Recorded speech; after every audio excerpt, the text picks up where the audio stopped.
শ্যামকানু মহন্ত আৰু সিদ্ধাৰ্থ শৰ্মাক ক'ব বিচাৰো যে আপোনালোকে জনতাৰ ধৈৰ্যৰ সৈতে খেলিবৰ বাবে চেষ্টা নকৰিব। 6 অক্টোবৰ তাৰিখে আমি আপোনালোকক অসমত বিচাৰিছো। নমস্কাৰ সকলোকে। আজি প্ৰায় 10 দিন মান হ'ল আমাৰ জুবিন দা আমাৰ পৰা আঁতৰি যোৱাৰ, কিন্তু এতিয়ালৈকে শ্যামকানু মহন্ত এৰেষ্ট হোৱা নাই। আমাৰ সকলোৰে মৰমৰ মুখ্যমন্ত্ৰী ডক্টৰ হিমন্ত বিশ্ব শৰ্মা ছাৰে তেওঁলোকক এটা অফাৰ দিছে। এতিয়াতো দুৰ্গা পূজা চলি আছে, যেনেকৈ ফ্লিপকাৰ্ট এমাজনত সেই চেল চলি আছে, অফাৰ দি আছে। তেওঁলোকক এটা অফাৰ দিছে যে দুৰ্গা পূজালৈকে সেই কৰক। শ্যামকানু মহন্ত আৰু সিদ্ধাৰ্থ শৰ্মাক ক'ব বিচাৰো যে আপোনালোকে জনতাৰ ধৈৰ্যৰ সৈতে খেলিবৰ বাবে চেষ্টা নকৰিব। 6 অক্টোবৰ তাৰিখে আমি আপোনালোকক অসমত বিচাৰিছো। পূজাৰ কেইটামান দিনৰ বাবে আমি আপোনালোকক বিচৰা নাই যে দশমীলৈকে আপোনালোক আহক। দশমীৰ পিছতে 6 অক্টোবৰত আমি আপোনালোকক CIDৰ কাৰ্যালয়ত বিচাৰিছো। আৰু ডক্টৰ হিমন্ত বিশ্ব শৰ্মা ছাৰে কৈছে যে এই যিটো মেটাৰ এইটো এটা পলিটিকেল হেইত সোমাই গ'ল। মানে ডক্টৰ হিমন্ত বিশ্ব শৰ্মা ছাৰে কৈছে যে যদি আমি জুবিনক ন্যায় দিব নোৱাৰোঁ তে 26ত আমাক ভোট দিব নালাগে। তো আপোনাক মই ক'ব বিচাৰোঁ যে জুবিন দা না কোনো BJPৰ সেই আছিল না কোনো কংগ্ৰেছৰ সেই আছিল নেতা আছিল। জুবিন দাক লৈ কোনো ধৰণৰ এটা ৰাজনীতি নহয়। যি মন যায় তাকে কৈ থাকিলে নহ'ব নহয়। যোনে নহওক, যোনে CM নহওক, যোনেই PM নহওক, কাৰণ তেওঁ ৰাজনীতিৰ মানুহ নাছিল বাৰু। তেওঁ ৰাজনীতি বহুত বেয়া পাইছিল। আৰু এটা ইণ্টাৰেষ্টিং কথা হ'ল মুখ্যমন্ত্ৰী ডাঙৰীয়া কৈছে যে তেওঁ বোলে কিবা শ্যামকানু মহন্তক এবাৰ লগ পাইছিল ক'ৰবাত দিল্লীত, বোলে ফেষ্টিভেল পাতিছিল কিবা তেনেকুৱা। তো তাত বোলে এবাৰ লগ পাইছিল বা তেওঁৰ লগত পাৰ্চনেলি কোনো কানেকশ্যন নাই বাৰু। কিন্তু আপোনালোকে ফটোকেইটা যদি চাই আপোনালোকে গম পাব এইবাৰ মিট কৰিছে। এই ফটোবিলাক আপোনালোকে চালে গম পাব। এতিয়া মুখ্যমন্ত্ৰী ডাঙৰীয়া ক'ব যে এই ফটোকেইটা এয়াই ফটো হয়। শ্যামকানু মহন্ত, ইয়াৰ পিছত সিদ্ধাৰ্থ, এইসকল গোটেইকেইটা যিসকল জুবিনদাৰ মৃত্যুৰ লগত জড়িত হৈ আছে তেওঁলোকৰ এগেইনষ্টতো FIR দিয়া হ'ল। ইয়াৰ লগতে আমাৰ সকলোৰে মৰমৰ ডক্টৰ হিমন্ত বিশ্ব শৰ্মা ছাৰৰ পত্নী ৰিণিকী ভূঞাৰ এগেইনষ্টতো এটা FIR দিয়া হ'ল। ইপিনে আলফায়ো দম দিছে যে 48 আৱাৰ্ছত বেছি সেই হৈ গ'ল বাৰু। 48 আৱাৰ্ছৰ ভিতৰত যদি তেওঁলোকে মানে কিবা এটা ব্যৱস্থা নলয় তেন্তে তেওঁলোকে ব্যৱস্থা ল'ব মানে আলফাৰ তৰফৰ পৰা।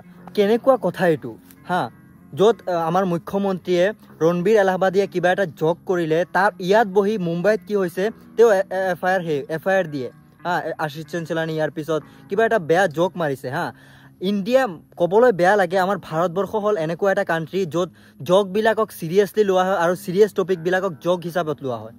যিমানকেইটা এই ঘটনাৰ লগত জড়িত হৈ আছে মানে স্পষ্টীকৰণ দি আছে। ভুল নাই, আমিতো ফৰিষ্টা হয়, আমিতো ভুল কৰিবই নোৱাৰোঁ আৰু লাহে লাহে এই ঘটনাটো হেইত হ'ব, পুৰণা হ'ব। ইয়াৰ পিছত জুবিন দা জাষ্টিছ নাপায়। মুখ্যমন্ত্ৰী ডাঙৰীয়া লাইভত আহি এইটো কৈছে যে জুবিনৰ অসমত আমি নেপাল হ'বলৈ নিদিওঁ। আমি কোনেও নেপাল বনাব বিচৰা নাই আমাৰ অসমখনক। ইভেন প্ৰতিজন অসমীয়া যিসকলে নিজৰ ৰাজ্যখনক ভাল পায়, যিসকলে কোনেও নিবিচাৰে যে অসমখন নেপাল হৈ যাওক। জাষ্ট আমাক জুবিন দাক জাষ্টিছ লাগে, সেইটোৱে কথা সেইটো আমি গম পাওঁ যে অসমখনক কিবা হ'লে আমাৰে সেই হ'ব বাৰু, পাৰ্লিমেণ্ট ভাঙিলে এইটো কোনেও বিচৰা নাই বাৰু। আমি নিবিচাৰোঁ। মই এজন অসমীয়া হিচাপে মই এইটো নিবিচাৰোঁ তো আমাৰ তো আপোনালোক সকলোকে মই এটা কথাই ক'ব বিচাৰোঁ যে আপোনালোকে সেই কৰক বাৰু, মাতক চবে, কিন্তু তেনেকুৱা সেই নকৰিব যাতে কিবা ক্ষতি হয় কাৰোবাৰ।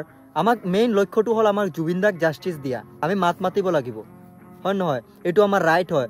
আৰু যিসকলে বহুত পুলিচে দেখা পাইছোঁ, মই এই টপিকটো আগতো মই কভাৰ কৰিছোঁ যে পুলিচে নৰ্মেল মানুহক মাৰি আছে। আমাৰ মুখ্যমন্ত্ৰী ডাঙৰীয়াক মোৰ এটাই ৰিকুৱেষ্ট যে জক যিখিনি সেইখিনি জক হিচাপত লওক আৰু চিৰিয়াছ টপিক যিখিনি সেইখিনি চিৰিয়াছ হিচাপত লওক। কাৰণ এইটো আমাৰ জুবিন দা মানে নৰ্মেল কেছত কি দেখা যায় যে কোনোবা এটা কেদি থাকে, জেলত যায়, 1-2 মাহ জেলত থাকে, 1 বছৰমান জেলত থাকিব, ইয়াৰ পিছত খোলেআম ঘূৰি থাকিব।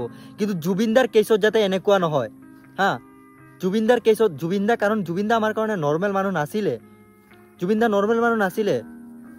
তেওঁ এটা সম্পদ আছিলে। ইভেন এতিয়া দুৰ্গা পূজা চলি আছে চাৰিওপিনে, কাৰো মাজত কোনো হেপিনেছ নাই, কোনো এক্সাইটমেণ্ট নাই, অকল চাৰিওপিনে নীৰৱতা। এনেকুৱা লাগি আছে চবে কিবা এটা হেৰাই পেলালে, কিবা এটা নিজৰ লাইফৰ পৰা হেৰাই পেলালে, কোনো হেপ্পী নহয়।